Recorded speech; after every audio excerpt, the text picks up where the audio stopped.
Well, hey everybody, welcome back to Oklahoma Ride Along. Thanks for choosing to join me again for this episode.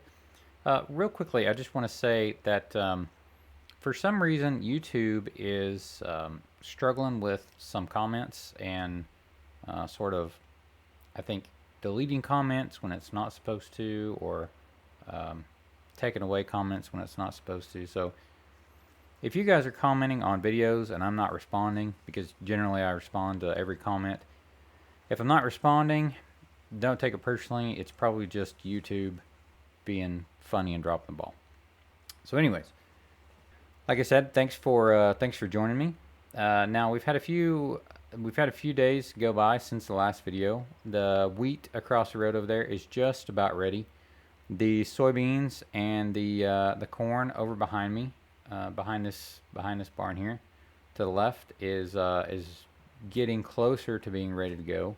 I have spent a lot of money and borrowed a lot of money over the past, I don't know, week and a half or so, probably. And so, what have I been spending it and borrowing for? So, if you'll remember, in the last video, I mentioned that I was bidding on a couple of different pieces of equipment in auctions, and at the very last part of the video, I mentioned that I won those two pieces of equipment. So we're going to take a look at both of those two pieces of equipment today. Yes, that's right. You're not going to just get to see the grain truck today. You're also going to get to see the new combine. But first, I'm going to show you something else that I'm pretty excited about as well. And that is my new place of residence. Yep, that's right. I am living here on the farm now, as you can see. Now, let me tell you a little bit about these real quick. So, this is a modular home system that's being developed and designed by a friend of mine who I went to college with. Now, this is sort of his model home or his show home. This is one of the first prototypes, so it's pretty fancy. It's got a lot of nice extra options that some of his other homes are not going to have unless somebody wants to pay for them. Just quickly, we'll take a look. It's got water on the outside. It's got this really cool little outdoor sink that is frost proof. That's freeze proof, so it's not going to freeze. It's really going to be handy. I think I've already used it for when I've been grilling out here, and when I've been really messy, hands really dirty, grimy, because I've been working on a piece of equipment or something. So that's been pretty cool. That's pretty handy. I built a little fire pit out here, so I can just kind of chill in the evenings when the sun goes down. Let's take a look quickly inside, and I'll show you kind of how I've arranged everything. All right, so as we go in, you'll notice there's not a tremendous amount of room here, and you kind of just have to sort of learn to do with the space that you have. So here I've got a little sort of dining room table, if you will, where I drink my coffee in the morning. Got my computer there for looking at parts, looking for equipment, etc. I do a little reading in the mornings usually. I got a couch here. It's about the only place I could put a couch, but it works pretty good for laying down in the evening and watching some TV. Uh, so here's the kitchen. I got a nice big sink. I got a little dishwasher, which is really a kind of a high end option for one of these things. Um, Oven, range, microwave. Um, nice big farmhouse kitchen sink. Here is the bedroom. Got a bathroom back there in the back, dresser, fridge. So it's not much, but it's gonna be good for me. I think I'm single, don't have any kids, so it's gonna be a pretty neat little bachelor pad, I think. And I'm really excited about being able to um, stay here on the farm full time now. So as I mentioned, I've spent a lot of money over the past I don't know, several days. I won both pieces of equipment at auction, and you're probably wondering, why is the name of this video the Halloween machine? Well, I'm going to go over and I'll show you the first piece of equipment, and you're going to understand why the name of the episode is the Halloween machine. So the grain truck is it's a 1975 International Transtar 2. It's pretty sweet. It's pretty cherry. Yeah, it's an old truck, but the guy who owned it before me, it was a gentleman in Kansas, an older gentleman who was getting ready to retire, bought the truck new back in 1975 and took really, really great care of it. Kept it clean, waxed it every year after they were done with it at harvest. It was always inside. So this thing is just really a pretty nice old truck. It's got a Cummins engine in it. It's got plenty of power. He said the engine is supposed to have around 400 horsepower. It's got a 20-foot bed on it. And the guy told me that in a pinch, heaped up, this bed will haul 650 bushels. So he said it's not a legal 650 bushels, and it's not a comfortable 650 bushels, but he said it will do it. So here is the Halloween machine. And if you don't know why I named it the Halloween machine, well, it's because it's orange and black. All right, so there's the Halloween machine, and we should be getting some use out of this thing in the next couple of days, because like I said, our wheat, there's our corn, and our corn is definitely making progress. There's still just a little bit green out there. The corn, when you really get to looking at it, it doesn't quite have the dimple yet, and it's still a little milky. So anyways, we still got a few days on the corn. Got several days on the corn. We still got several days on the beans over there across the road. But yeah, the wheat is going to be ready in just about no time. Let's take a look at our map here. So yeah, the wheat should be ready a little before. I know they're all the same shade of green, but the wheat should be ready just a little bit before the corn or the soybeans. The wheat is looking quite a bit better now than it was a few days ago from the last video. It has filled out, and it's really beginning to look pretty good. One other thing is that we now have $35,000 in bank debt, and I'm hoping that I can completely pay off all my debts after this harvest, and maybe have a little bit of money left over to put the next crop in. So hopefully we're gonna be able to pay down that debt and still have some money left over.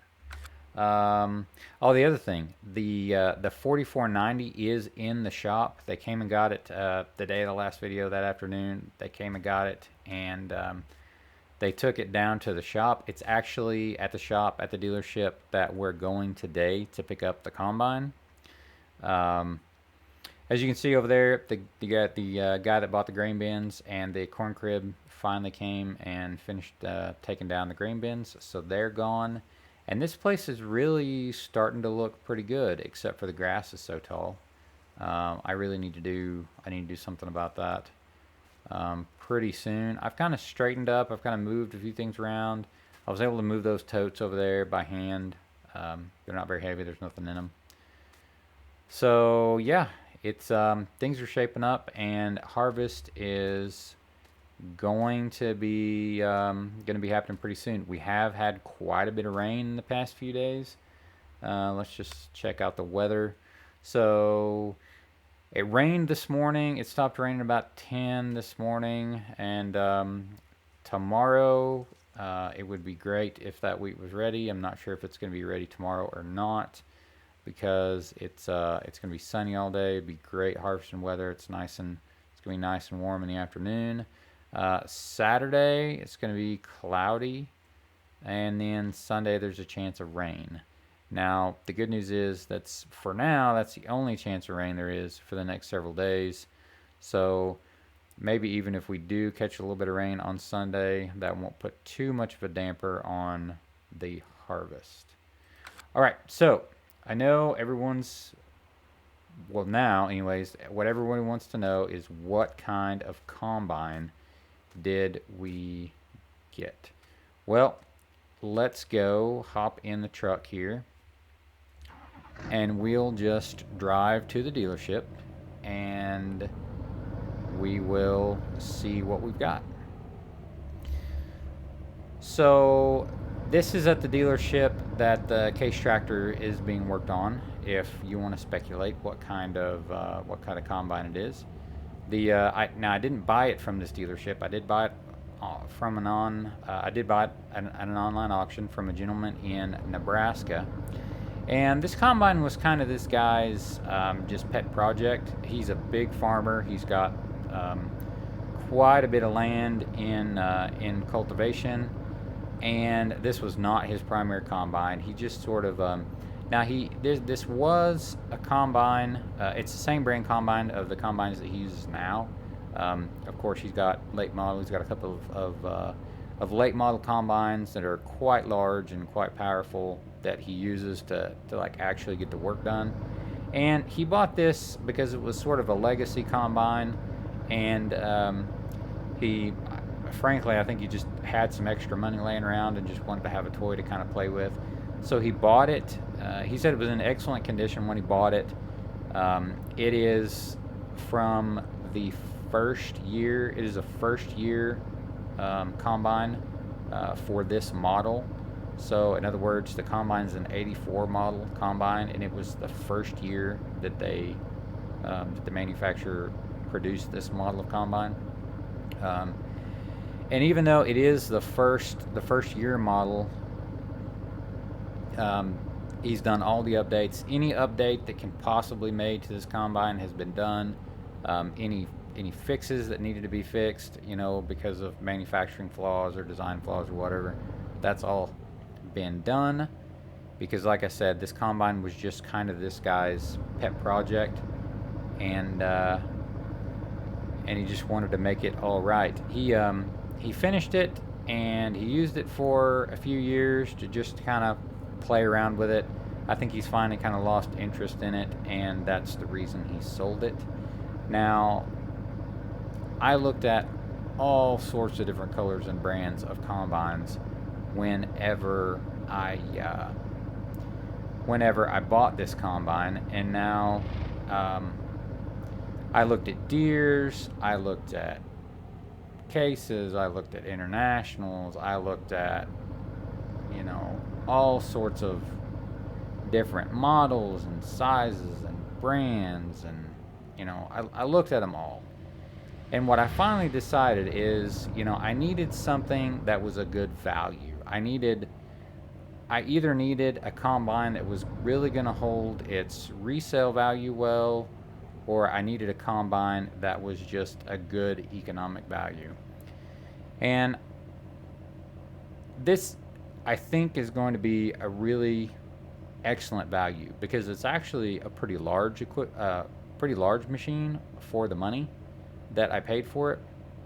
I bought the combine, I bought a corn header, a 30-foot flex auger header for it, and the 30-foot header came with a basically brand new header trailer for it.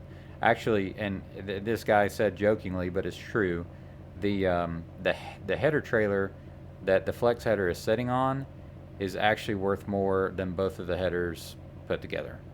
And I basically got that header trailer for free because it wouldn't fit his other headers, and he was getting rid of this one, and he said, just, it is what it is, just take it. The dude was not hurting for money, I can promise you. So anyways, all that together, I ended up spending $13,450 is what I paid for the combine, the two headers, and the trailer. So I guess without further ado, we'll drive over here and check this combine out. Now, I'd like to thank the guys from the dealership here, from the Case dealership, for letting me unload this combine here when it was delivered, because as you can see now, it's not a Case combine. It is a New Holland TR96. And you're probably wondering, why on earth did he buy a New Holland? And well, I'm going to try to explain. So, New Holland, if you don't know, the TR stands for twin rotor, and New Holland, as far as North America goes, they pretty much, and maybe the world, I'm not sure, they pioneered the twin rotor combine design.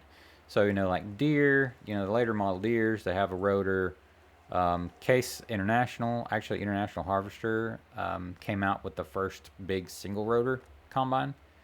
But New Holland had the first twin rotors, and they started out with a TR70, which was a small machine, like back in the 70s. Then they went and they had, I think, a TR 75, 85, and 95.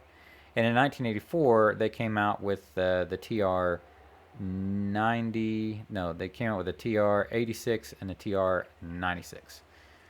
And this is a TR96. It's got 580 duals, which is a big plus from my point of view, anyways. Which are in good shape. It does have power rear wheel assist, so it's got 4-wheel drive. It's got hydraulic 4-wheel drive for the back axle. This thing has got, let me see here. It has got, I believe, 240 horsepower, I believe it is. And it's somewhere, this one's got Mauer bin extensions that are actually folded up right now. But I do believe I'll have to check the paperwork to know for sure.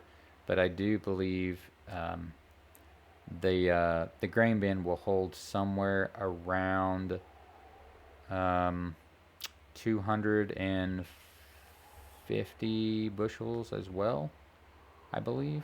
275 bushels. I'll have to double check that number, but I'll figure it out and let you guys know.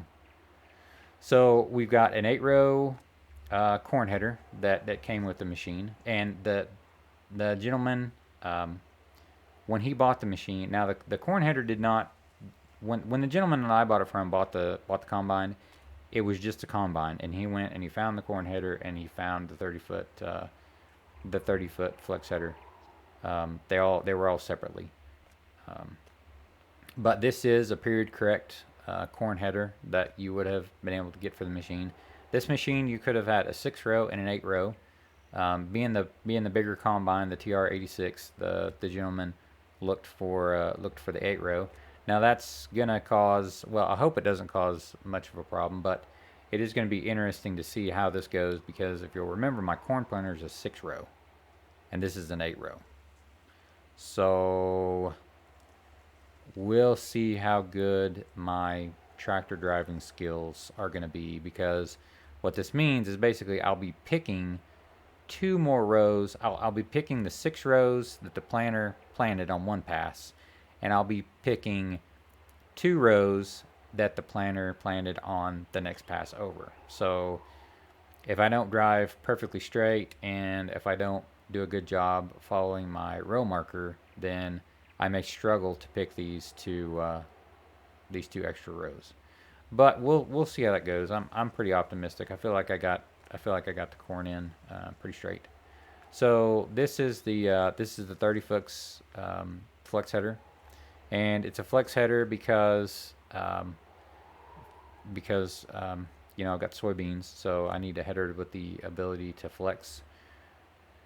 It is a 30-footer, which is the largest header that was available with this combine at the time, and I'm pretty excited to have a 30-footer. Now, being a 30-foot head, it's going to be a lot for this combine, especially in good wheat, or wheat with a lot of straw. Good wheat doesn't necessarily always have a lot of straw, but sometimes it does. Um, it's going to be a lot. And, I quizzed the guy. I said, how does this thing perform with the 30-foot header on it? And he said, the thing about the 30-foot header is it's easy to keep the combine full. So he said the combine actually makes a cleaner sample in the tank when the combine is full, not overloaded, but when the combine is full. He said it's easier to keep the combine full at a lower ground speed, which makes sense because it's a wider header, so you cut more and you don't have to drive as fast. He said just take your time and remember that you've got a wide header, so even though you're driving slow, you're still getting um, a lot of work done, which is nice because as I mentioned before, I looked at John Deere's, I looked at 7720s, I looked at honestly, the what I started out looking for was like a 4400 or a 4420, something that was actually a lot smaller than this New Holland that I ended up with. But what I found out is that even those small machines, yeah, I could get them for a cheap price, and I could get them for, fully outfitted with two headers and whatever, for a similar price that I paid for this thing. But they had nowhere near the capacity that this combine is going to have. I was looking at, you know, I was looking at headers like this that were, 18 feet wide, 20 feet wide. I was looking at corn headers that were, 4 rows, so they were half the size, or maybe, if it was like a 7720 or something like that, I might be able to run a 6 row corn header. But that was, when I got started getting up in like the 7720s, they were they were substantially more expensive than this machine ended up costing me. So it's a weird combine, and they're not very popular, especially down here. Now, I guess up in Nebraska, there's a lot of new Holland combines being run in different pockets in different areas, and I know like way up north, like Wisconsin and those type of areas, there's some New Holland combines being ran. There are like none down here. And the guy that I bought this from, I called and talked to him quite a bit before I ever started bidding on it. And one thing he did caution me about is that there's not a lot of spare parts for these things anymore. And um, he said the combine's in great shape, it's in good condition, it's not wore out. But he said just be prepared to run this thing basically until um, you're either willing to take a huge hit on the resale value or until it dies, because he said they're he said what I mean, you'll understand what I mean when you start bidding on this thing. He said the resale value is just not there for him because parts are hard to find and parts are expensive.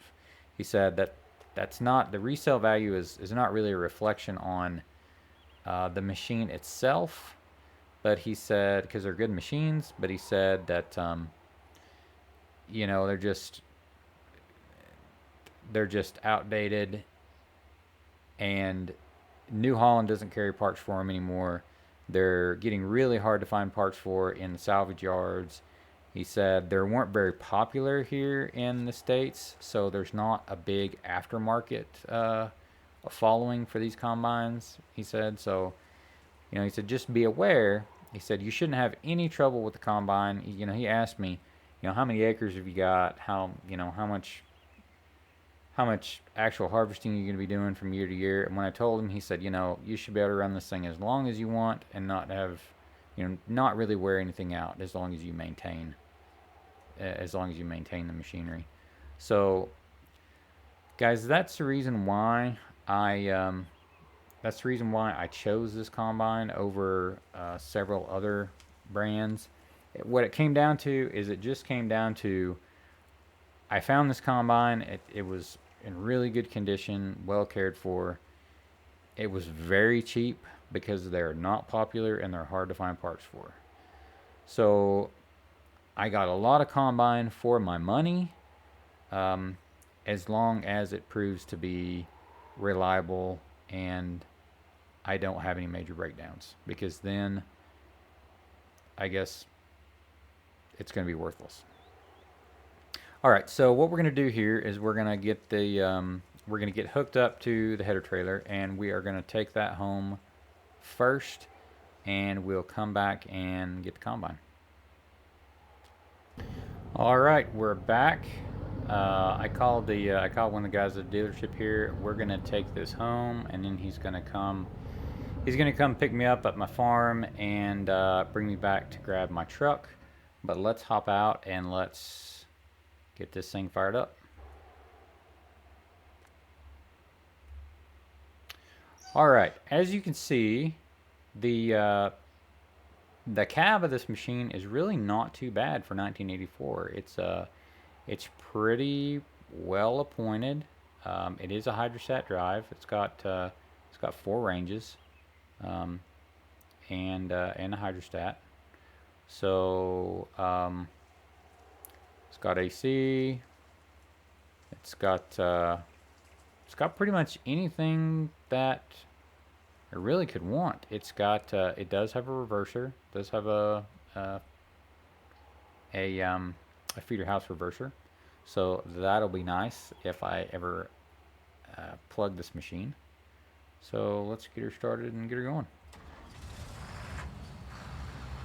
Now this machine here, being the first year, it does have the Cat 3208 engine, and from what I understand, and from what the guy told me, that is really not the most desirable engine to have in one of these things.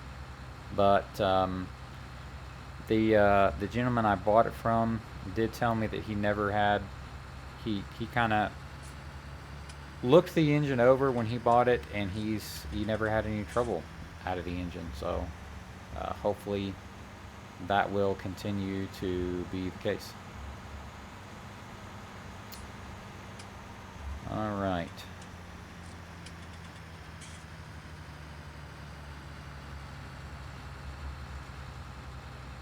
I am pretty excited about the amount of work that I should be able to get done with this combine. Because, like I said, when I started looking for combines, I was looking for just super duper cheap, and I originally thought I had to have a John Deere, and so I was looking for super cheap John Deeres. And if any of you guys know, if you're looking for a super cheap John Deere, you're either looking at one that is extremely worn out, or is very small, or maybe even both. And so that's kind of what I was looking for. I did find a really, really slick John Deere 4400. I mean, it was an old machine, but it was really super nice. It was kind of like this machine had been very well cared for all of its life, and was just a really nice machine. And I could have bought it. It was not at auction. I could have bought that machine, but at the end of the day, I started looking around a little more, and I started thinking, well, let's get away from John Deere, and we'll see what else, we might find. And what I came to discover is that, with this machine, for example, I could get a lot more for my money. Conceivably, could get a lot more for my money if I didn't have a John Deere. So I started looking at some more, I wouldn't call them obscure, but not Deere. I looked around at some some international harvesters back before they merged, and I started looking at some older model case internationals, like some 2188s and some machines like that. But I never really found anything that was overly interesting and in my price range. I didn't actually ever go look personally, like physically go look at a Case International. I did a lot of research, and I ended up coming to the same conclusion I came with the Deere machines, that if I wanted one that was, had some capacity and wasn't completely worn out, I was going to have to spend too much money. For the time frame of combine, the year, the era of combine that I was looking at, which is like mid 70s through really mid to late 80s, is kind of where my price range kept sort of falling. Gleaner was pretty popular around here, and I did look hard at a couple of Gleaners. I looked at an L3 that was a pretty nice machine, but was going to need some pretty significant just preventative maintenance coming up. So I didn't go with that one. I did look at an N7, and that's sort of what I really wanted. I really kind of thought I wanted a rotary. I'm not gonna be baling any straw that I am aware of, and so I really was thinking that I did want a rotary machine just for the capacity. And so I looked pretty hard for a nice Gleaner, and I just, I went and looked at an N7, but at the end of the day, I just wasn't. I'd already found this combine and talked to the gentleman that was selling it, and at the end of the day, it just wasn't quite as nice of a combine as this machine was. And so I ended up going with this one. There really wasn't much of a bidding war. It kind of came right down to the end, and it seemed like there was maybe one other guy that was bidding, and he was just kind of halfway bidding. So I ended up paying $9,400 for the actual combine. Not including the headers or anything like that. I paid the combine ended up being $9,400. So I feel like I got a pretty good deal. I guess we'll see when it's time to start harvesting. We'll see how good a deal I got, but I think we're probably going to. I think I'm probably going to let you guys go here.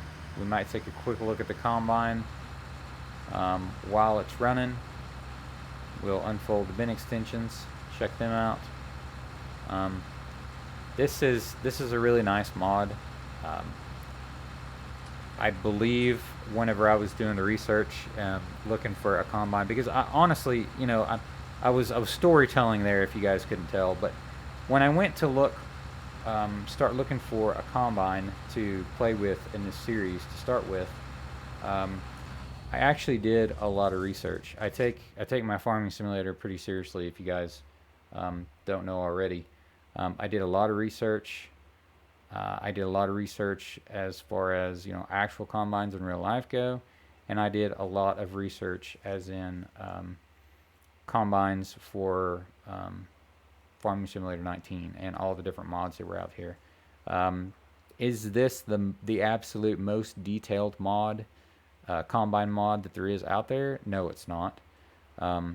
I believe reading that gentleman, and if any of you guys want to know, it's pretty easy to find. I downloaded it from the actual Facebook group and the actual post that the mod author released it at. I always try to go and find the original post or the original upload site that the mod author uploaded mods to. That's just a rule that I try to follow, because I want to support the modders themselves and not some of these sort of fishy mod sites that are out there. I'm saying all of them are fishy, but some of them are kind of fishy. But I did a lot of research on different mods, different combines, and so I ended up I settled on this one, and I'm glad I did. If I remember correctly, this was the mod author's first major serious mod. So like I said, is it the most detailed combine mod out there? No, it's not. Is it what I consider an excellent mod? especially for somebody's first major attempt at modding a complex farming simulator mod. Yeah, I think it's awesome. I think it's great. So, guys, I'm going to let you go there. Thanks again so much for following along. Let me know down in the comments what you think of all of my purchases, whether it be the combine or the Halloween machine or my new residence down there. Let me know what you think, because I'd like to know what you guys think. Guys, in the next video, we are going to be putting this combine to work in the wheat over across the road, so stay tuned for that. As always, if you are enjoying the content and you feel compelled to subscribe, by all means, please do so. And if you want to know when the next video is going to be released, either subscribe and hit the bell for the notification, or you can also follow me on Instagram, where I always make a post about my new episodes when they're released. So that's that, and I will see you guys in the next episode.